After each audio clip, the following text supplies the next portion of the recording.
చలసాని అశ్విని దత్ అంటే తెలియని వాళ్ళు లేరు. ఎన్నో గొప్ప గొప్ప సినిమాలు తీసిన వ్యక్తి.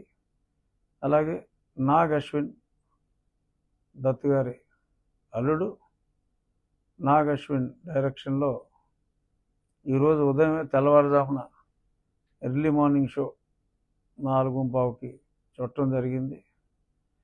మన పురాణాలని గౌరవిస్తూ మన మహాభారతంలోని ఒక ఘట్టాన్ని ప్రేరణగా తీసుకుని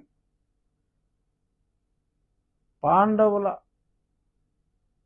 వంశాంకురం అంటే అభిమన్యుడి వంశాంకురాన్ని అంతమొందించిన అశ్వత్థామ దగ్గర నుంచి ఆ కథని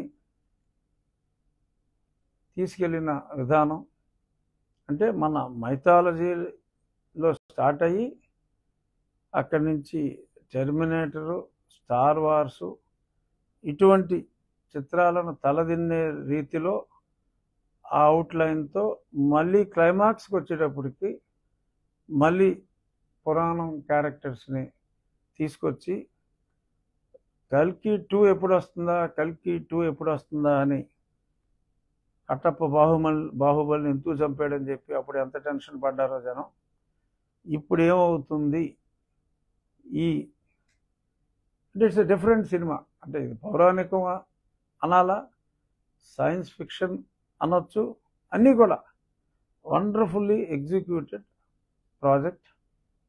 సో అందరూ కూడా మరి వాళ్ళందరికీ టికెట్లు దొరకవు, వీలైనంత త్వరగా ఆ సినిమా చూడమని ఈ సందర్భంగా నా మిత్రుడు నా ఉండి ఇన్ఫ్రాస్ట్రక్చర్ డ్రైనేజ్ డెవలప్మెంట్ ఫండ్కి 5 లక్షల రూపాయలు తన వంతుగా ఒక స్నేహితుడిగా నేను చేపట్టిన కార్యక్రమాలకి ఈ మంచికి ఆ సినిమా కూడా ఆల్ టైమ్ బ్లాక్ బస్టర్గా హిట్ అయిన సందర్భంగా నాకు ఇవ్వటం జరిగింది.